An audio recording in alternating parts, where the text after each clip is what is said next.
uh, menginginkan kesejahteraan bagi seluruh dan adanya keadilan. Dan ini cantik dan sejalan dengan apa yang ada di dalam ajaran agama Islam, yaitu rahmatan lil alamin, ya, menuju masyarakat adil, makmur, sejahtera yang berketuhanan, kan begitu. Nah, itulah jadi Tan Malaka sebagai. Tapi Tan Malaka sendiri, dia itu seorang komunis, tapi seorang agamais.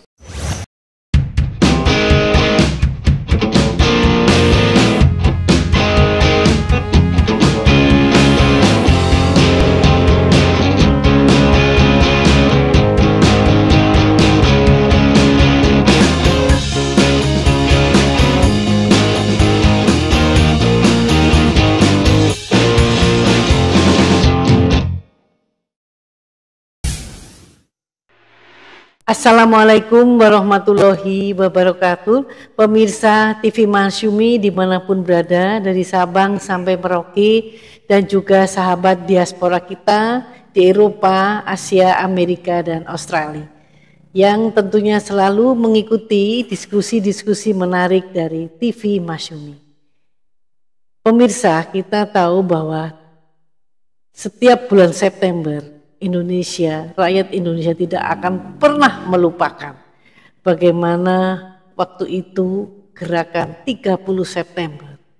Peristiwa itu terus-menerus teringat di dalam sanubari kita, terutama juga mereka dari para korban dan keluarganya yang waktu itu merasakan. Jadi itu sudah kira-kira 59 tahun yang lalu, ya. Jadi 30 September tahun 65. Dan tentu para generasi muda ada yang paham, ada yang kurang paham. Tetapi bersama ini TV Masyumi khusus menghadirkan, membahas mengenai G30S September ini dengan narasumber kita Bapak Dr. Abbas Taha, dan beliau adalah sekretaris dari Majelis Syuro Partai Masyumi. Assalamualaikum Pak Abbas. Waalaikumsalam warahmatullahi wabarakatuh. Kita tidak pernah lupa apa ya yang telah menimpa bangsa Indonesia, itu adalah gerakan 30 September. Tetapi PKI itu sendiri, Partai Komunis Indonesia, itu tidak ujuk-ujuk di tahun 65, tapi sudah melakukan gerakan-gerakan jauh sebelum tahun 65, yaitu gerakan pertama di Madiun, yaitu dipimpin oleh Musso 18 September 1948. Kemudian paling puncaknya 30 September tahun 65. Tetapi bibit-bibit mengenai komunisme, pengertian, paham komunisme dan sebagainya, itu telah melanda dari pemuda di zaman itu.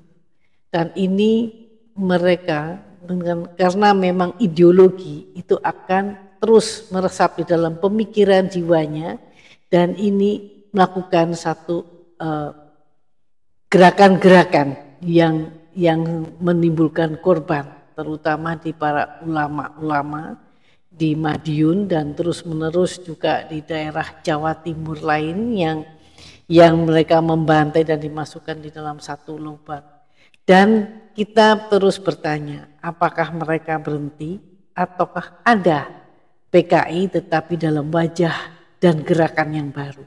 Nah, ini kita mohon Pak Abbas untuk memberikan pencerahan nih kepada pemirsa dan juga terutama generasi muda mengenai paham komunisme dan gerakannya sampai hari ini. Baik, ya. Terima kasih. Bismillahirrahmanirrahim. Assalamualaikum warahmatullahi wabarakatuh.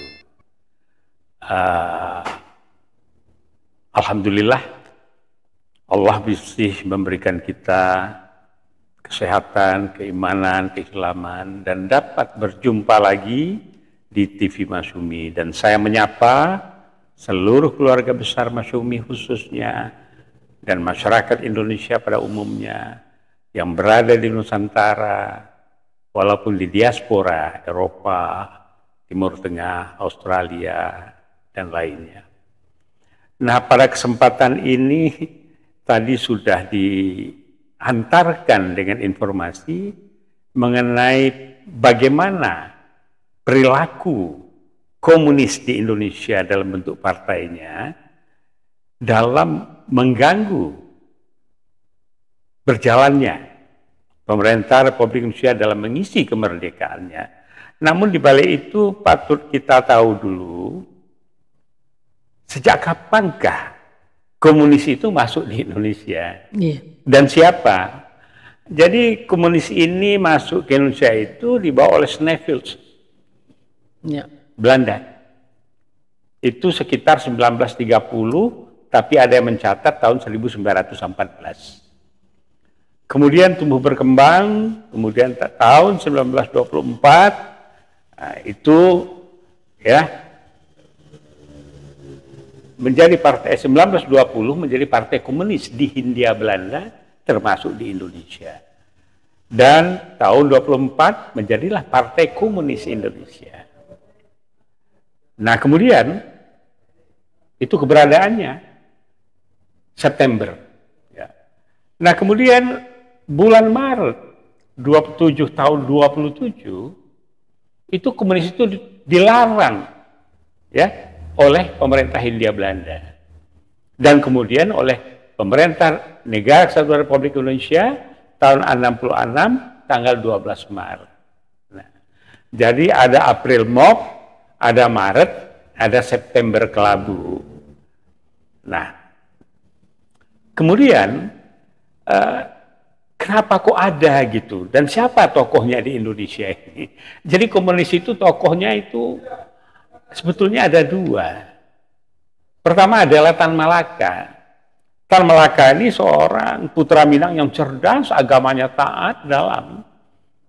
Tapi waktu di Belanda dia mendalami komunis dan Marxis. Intinya yang diperolehnya menurut beberapa buku Madilo dari penjara-penjara dan juga berbicara dengan tokoh-tokoh yang memahami jalan pikirannya Tan Malaka. Jadi Tan Malaka itu memanfaatkan satu bahwa komunis itu dia menginginkan kesejahteraan bagi seluruhnya dan adanya keadilan.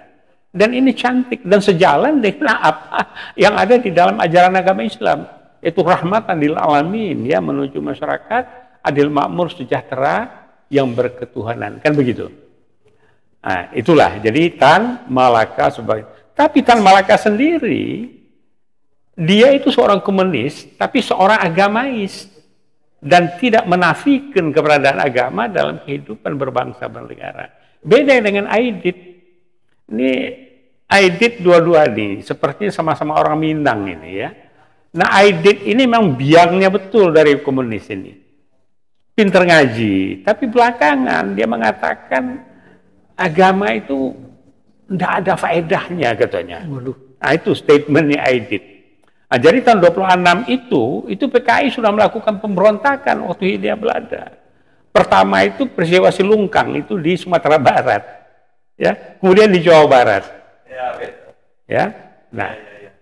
Nah, setelah itu terjadi pula lah perjalanannya komunis itu.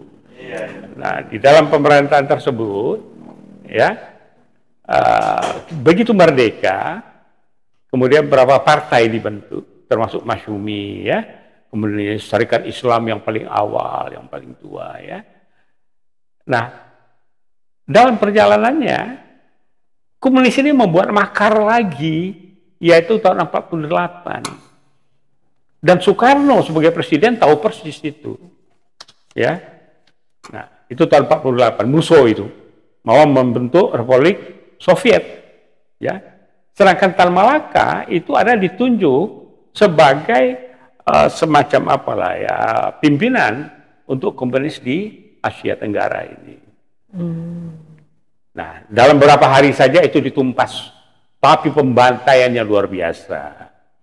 Ulama, ustadz, ya, pamong praja, kemudian santri-santri, ya. Nah, kemudian itulah yang terjadi. Nah, setelah itu kemudian ya komunis ini hidup lagi, jadi partai lagi, ikut pemilu, menjadi pemenang ketiga. Pemenang pertamanya itu adalah Masyumi, namun dari segi jumlah itu beda kursi saja. Tapi hampir ya 80%, hanya 2 dapil itu yang tidak menang, ya Masyumi itu. Lainnya itu Masyumi semua. Jadi artinya apa? Bahwa pada masa itu ya umat ini sangat sadar bahwa Islam ini menjanjikan untuk memberi warna kepada pemerintahan untuk menuju yaitu merealisasikan pembukaan dasar 45 yang kemudian dirampungkan menjadi Pancasila sebagai pasal dasar negara. Nah, kita lanjut mengenai komunis tadi.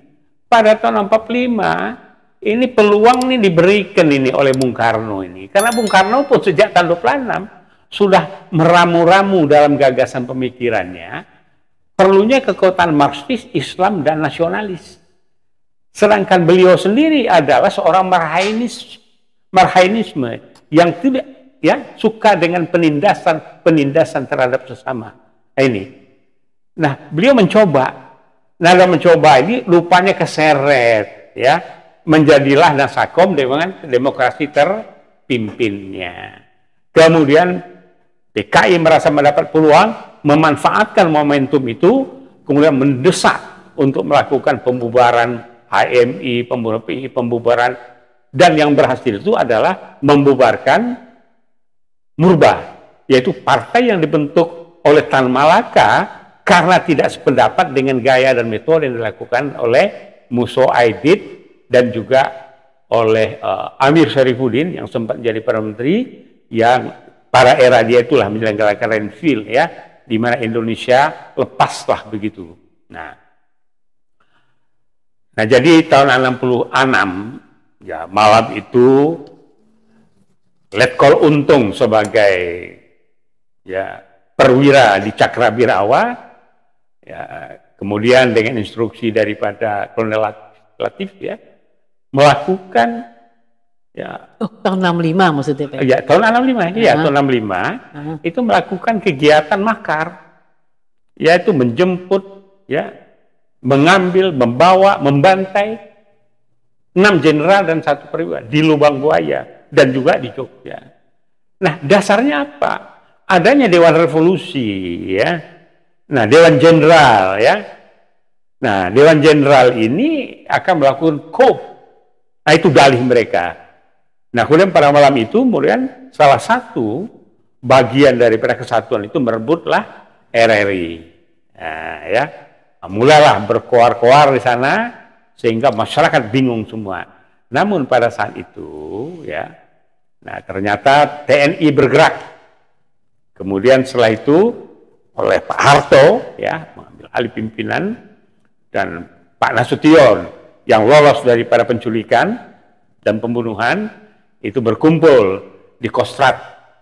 Nah, disitulah Soeharto menginstruksikan Kopassus ya, waktu itu dipimpin oleh RPKAD waktu itu ya, waktu itu RPKAD ya, yang dipimpin oleh Sarwo Edi ya, itu mertuanya Pak SBY. Nah, di mana kesatuan itu juga pernah dipimpin oleh Prabowo Subianto yang mudah-mudahan kalau menjabat nanti ya pemikiran dan gaya Sumitro itu ada pada dirinya, yaitu nasionalisme dan kedaulatan NKRI yang tinggi. Ya mudah-mudahan saja. Nah, kembali itu jadi dalam hal itu mahasiswa bergerak.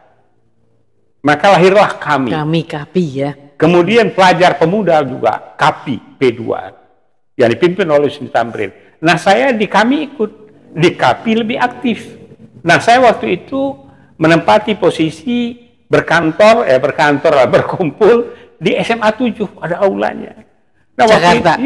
Di Jakarta. Nah, waktu itu ya saya sudah semester 4 di Fakultas Hukum ya. Tapi karena KAPI Muda Pelajar dan saya PII, waktu itu ketua wilayahnya adalah Dr. Anhari Ahadi, kemudian tokoh satu lagi adalah Olis Royani. Nah, di sana berkumpul di SMA 7 itu ya Jenderal Ria Mizar, waktu itu masih pelajar ya. Kemudian ada Amir, anak perwira tinggi juga, banyak anak jenderal bagus. Dan Luhut sempat mampir di sana. Ya, Luhut bin Sarpanjaitan, ini kader ya, yang LD Murani ini mentornya ini. Ya. Tapi ya begitu saja, nggak begitu giroh seperti yang lain dia menghadapi dinamika perpolitikan saat ini kondisi yang ada. Pada waktu Ya, itu. pada waktu itu saja sudah kelihatan. Dan kemudian mereka membentuk KPP 1, ya maksud Suatu Raya, dan ada salah tokoh muda Julius Usman. Nah, kemudian baru sadar dia bahwa ini perjalanan tidak bagus, oke? Nah, jadi pada saat itulah Jakarta ini bergerak. Pelajar Indonesia dengan PII, ya, kemudian dengan IP Pancasila itu terpecah. Ada IP kiri dan IP kanan. Nah, bergabung itu. Kemudian bergerak lagi dengan Kokamnya, bergerak dengan. Nah, waktu itu Nahdien juga bergerak begitu. Ya, jadi tidak seperti sekarang ada garis lurus, ada garis bengkok, garis apa ya. Tapi yang jelas berupa satu kesatuan. Nah, saya ingat betul bagaimana kakeknya Gus Dur Hasyim Asy'ari dengan fatwa jihadnya itu menggerakkan ya. Artinya waktu dulu Belanda ya, jadilah 10 November. Tapi saat itu pun digerakkanlah Nahdien, terjadilah gerakan dari militer dan masyarakat, mulai ulama juga kembali melakukan attach ya, karena perbuatan komunis begitu mereka melakukan pembersihan. Nah, ini kemudian oleh rezim yang sekarang ini itu diabaikan, bukan, jadi diakan-akan yang dilakukan oleh masyarakat dan masyarakat Nahdien dan juga yang dilakukan oleh militer itu dianggap sebagai HAM berat. Kemudian mereka kompensasi. Lantas bagaimana yang 48? Bagaimana pembantaian? Apa itu bukan HAM berat? Nah, inilah. Jadi rezim ini bau-bau aromanya ini diwarnai oleh aroma komunis ini begitu. Komunis mana? Gaya baru. Masuklah. Apa buktinya? Salah satunya di sana itu ada aku bangga menjadi anak PKI. Jadi anggota DPR dari PDIP. Kemudian Oneng ya sebagai selebriti juga berada di sana dan banyak lainnya. Nah, yang persis detil tahun ini itu Ustadz Alfian Tanjung. Dari ya hari ke hari, bulan ke bulan, tahun ke tahun beliau selalu mengikuti. Begitu juga Habib Rizik yang ya skripsinya mengenai Pancasila itu mengerti betul bagaimana gerakan komunis ini. Nah, kemudian ada pertanyaan ya mengenai Bung Karno tadi dengan Nasakto, demokrasi terpimpin. Gimana ini pada waktu tahun 65 itu? Apa nggak ngerti beliau? Apa begitu? Kan banyak yang mempertanyakan ya. Nah, tetapi sebagaimana tadi Tan Malaka itu dia menggunakan komunis sebagai alat untuk menolak imperialisme dan Indonesia merdeka, dan dia men-state Indonesia merdeka itu tahun 90, sehinggalah menjadi dia Bapak Republik. Bung Karno Bapak Proklamator. Nah, rezim yang sekarang adalah Bapak Drakor, kehancuran konstitusi di negara kesatuan Republik Indonesia. Jadi ya itu saja sejarahnya. Jadi dan kemudian satu hal, ya, ini yang tidak mungkin itulah ya, bahwa menyampurkan komunis yang ateis dengan Islam sulit. Karena bagai mencampur minyak dengan air. Nah, jadi begitu, Bu Utari. Ya. Jadi pergerakan komunis itu memang jauh sebelum kemerdekaan itu sudah berjalan. Hindia Belanda. Jadi pada waktu itu juga menarik perhatian sebagian pemuda ya Pak ya. Oh ya, karena pemuda ingin merdeka. Ingin merdeka. Dan kemudian dengan jalur komunis itu dianggap menjanjikan keadilan itu tadi. Ya, karena memang itu kan membangun masyarakat proletar. Nah, marhainisme, tidak oleh penindasan, harus ada kesejahteraan. Tetapi semua itu sebetulnya di dalam ya Islam, sebagaimana azas Partai Masyumi, jelas Islam sebagai dasar, sedangkan Pancasila sebagai azas ya falsafah dan dasar negara republik. Tapi dalam Pancasila itu sendiri jelas pertama adalah ketuhanan yang Maha Esa. ini merupakan ya enggak barteran daripada 7 kata yang dihilangkan. Tapi tahun 59 Bung Karno nyadar ini, ya, itu Pak Juanda beritahu. Akhirnya ada dekret Presiden 5 Juli tahun 59. Berarti Piagam Jakarta berlaku, sah. Hanya saja dalam perjalanannya, inilah yang PKI Gaya Baru itu membuat teroris. Ini teroris. Keras sedikit ini. Tapi kalau Rocky Gerung teriak-teriak tidak dianggap tapi kalau tokoh Islam yang berbicara begini begitu langsung nih bau teror nih. Ya enggak? Ini ekstrim nih ya. Jadi tapi itulah yang namanya perpolitikan. Jadi kalau ada pemuda, ada milenial, ada Gen Z yang Muslim tidak memahami politik, maka seperti Ali bin Abi Thalib mengatakan, ya, akan dipimpin apabila tidak berpolitik, maka akan dipimpin oleh orang yang tidak sejalan dengan kita. Nah, begitu, Bu.